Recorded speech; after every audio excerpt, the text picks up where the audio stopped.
The old farmhouse had always loomed at the edge of our property, casting a shadow of dread over our family for generations. It stood there like a silent sentinel, guarding secrets from a dark past. On a chilly October evening, curiosity got the better of me, and I decided to explore the haunted history that clung to the farm like a shroud. My flashlight's beam cut through the inky blackness as I approached the creaky front door. Each step sent shivers down my spine, and the wind whispered sinister secrets through the swaying cornfields. My heart pounded as I gripped the tarnished doorknob, and with a push, the door reluctantly swung open. The air inside was musty and cold, and a feeling of unease settled in the pit of my stomach. Dust motes danced in the narrow beam of my flashlight, revealing abandoned furniture draped with tattered sheets. My footsteps echoed in the empty rooms as I ventured deeper into the house.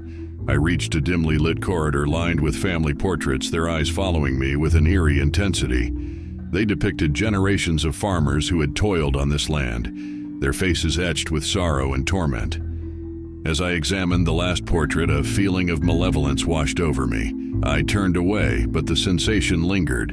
Suddenly, a faint, ghostly whisper filled the air, like a sorrowful lament carried on the wind. "Leave, outsider," it seemed to say. Ignoring the warning, I continued to explore, my flashlight guiding me to the basement door.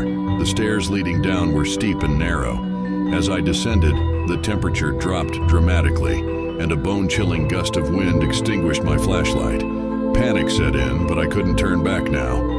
I fumbled for my phone and turned on its weak flashlight, casting eerie shadows on the stone walls.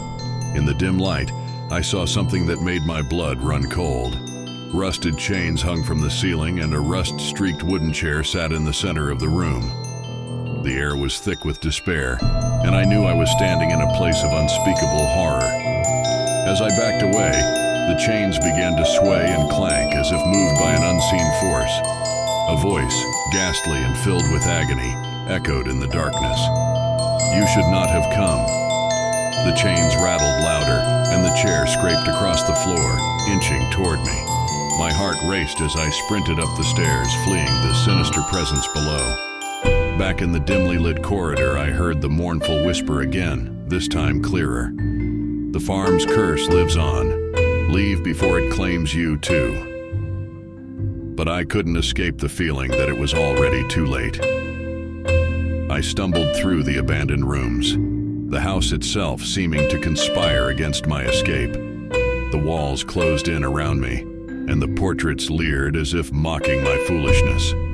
At last, I burst through the front door, gasping for breath, and felt the malevolent presence release its hold on me. I never returned to that cursed farmhouse, but the memory of that night haunts me to this day.